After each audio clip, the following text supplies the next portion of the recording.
Yo, yo, yo. I'm back with another story. I just want to take a moment to really talk about something important, something that a lot of people overlook during incarceration, whether male, female, whether juvenile or adult. I think that one of the most important things and beneficial, besides faith, of course, faith is always going to be number one. Belief in the system of God. Um, God, to your understanding, is important. Is it very important? Because I would rather deal with someone, just say if you were dealing with a stone cold gangster, right? Stone cold gangster. Say if this was just ruled out that this dude was on some hardcore stuff as far as his actions and what he could do to you. I would rather deal with someone that believes in God. I mean, I don't care what kind of God they believe in.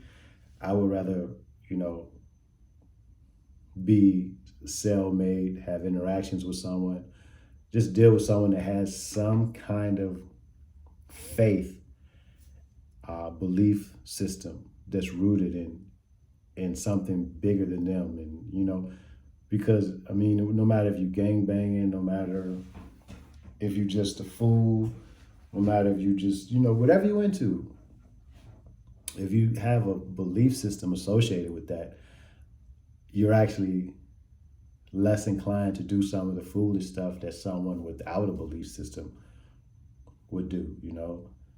For instance, and I just really got off base with this, but I'm gonna run with it. For instance, we used to go to church every Sunday, right?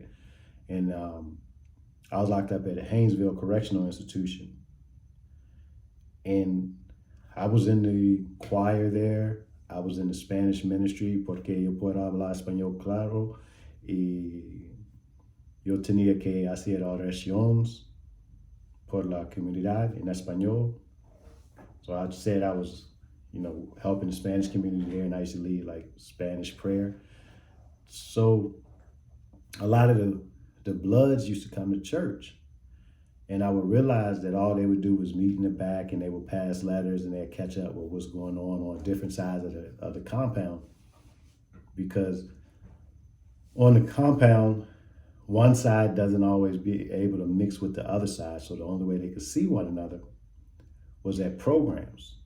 So they would just come into church to meet with their homeboys, to pass money, whether it was stamps or little, property.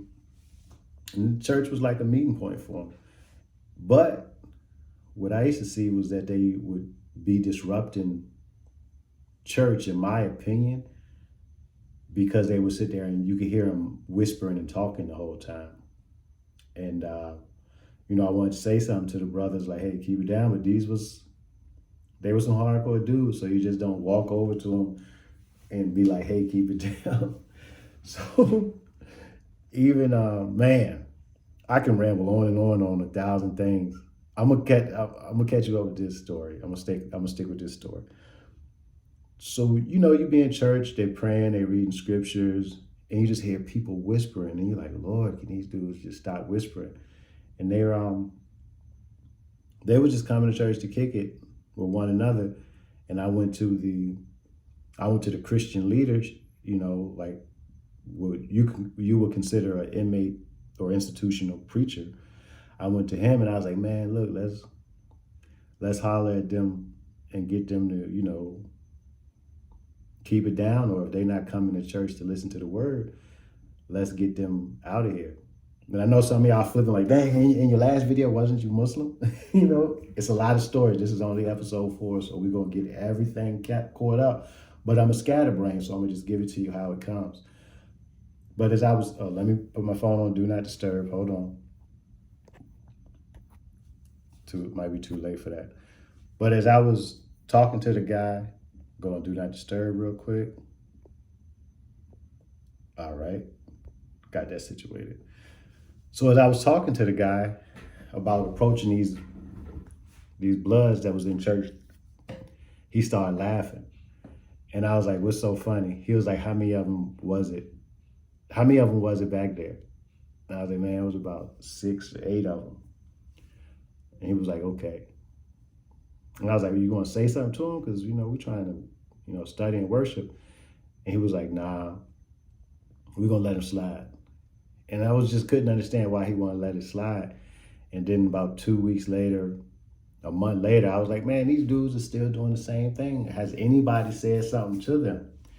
And he was like, hey, Thurston, what you got to realize, and this is very important. He said, what you got to realize is that 10 years ago, 12 years ago, that was me. I was that guy that was coming to the institution, to the institutional religious services, just to holler at my homeboys on the other side of the yard. And, he said that he just, as he would come in and to meet his homeboys, he would still listen because he got 2 ears. So he would listen to the sermon, and the words started resonating in him. He would go back to the block and read some of the scriptures that the preacher talked about. And, eventually he was coming into the service and he wasn't talking as much. He said it took a couple years, but he wasn't talking as much. Then he was listening. Then one day they asked if anybody wanted to give their life to God. And he said he stood up.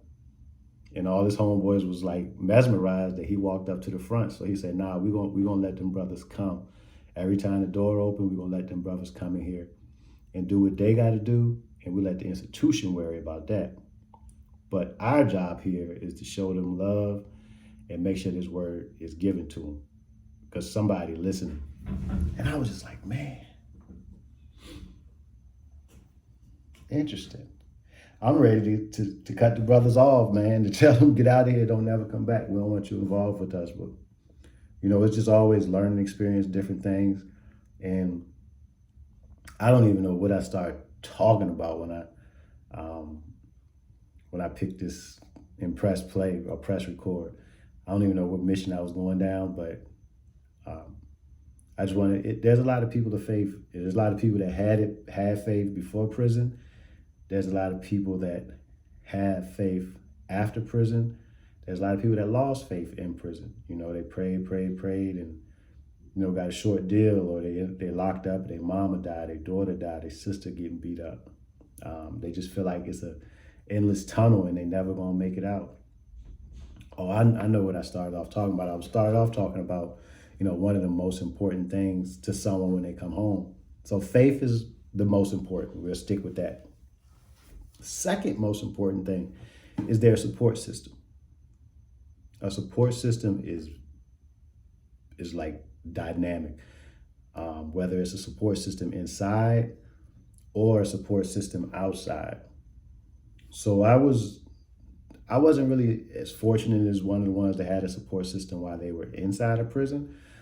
Just the way their life worked out for me and my familiar situations and what I was doing prior to being incarcerated, I didn't have a support system that was there for me every day during my time. And I would see it. You would see guys that they would always give visits, whether it was their uncle, their daddy, their mama, their cousin, their wife, their sons, some people that went to school with, their friends. I didn't have that. So I used to see people that got called for visitation all the time. And, it gives you a lonely feeling when you're in the block and nobody calling you to visit. I had a couple people that come see me. Thank y'all, the ones that did come. I know I do want to give you a shout out if you're seeing this video.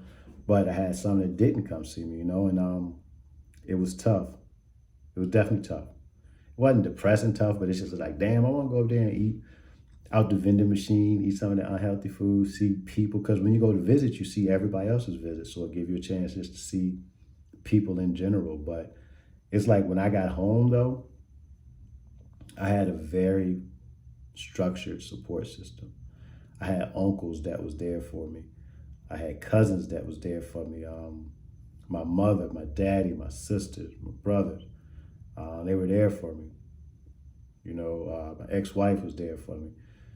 Just in ways, not just financially, but just a support system with, just getting a good meal. My homeboy Dion, he came through. My friend E, he had a job for me. He gave me like a little security position because he was doing promotions and things. But that key support system is the most important thing. And what you have to realize, your support system cannot If you want to be successful with your reintegration into society, and I'm a cuss because we're talking about prison stories, your support system cannot be associated with no bullshit. It has to be legit. Like my mama had some friends, Miss Barbara, Miss Betty. They used to give me some food, you know, and that was dope because I didn't even know these people. They just heard of me. They love my mama, so they love me. And they would give me plates. I'd go over there after work and get a plate that I could take to work with me tomorrow of some good food, you know. A support system was very, very, very beneficial. The people you meet, the people you spend time with and hanging out with, you got to be very cognizant of this because, you know, support system is vital. So if you have someone that's incarcerated, make sure you're preparing to be that support system. Y'all stay heavily motivated, stay humble, stay blessed. Peace. Sit down.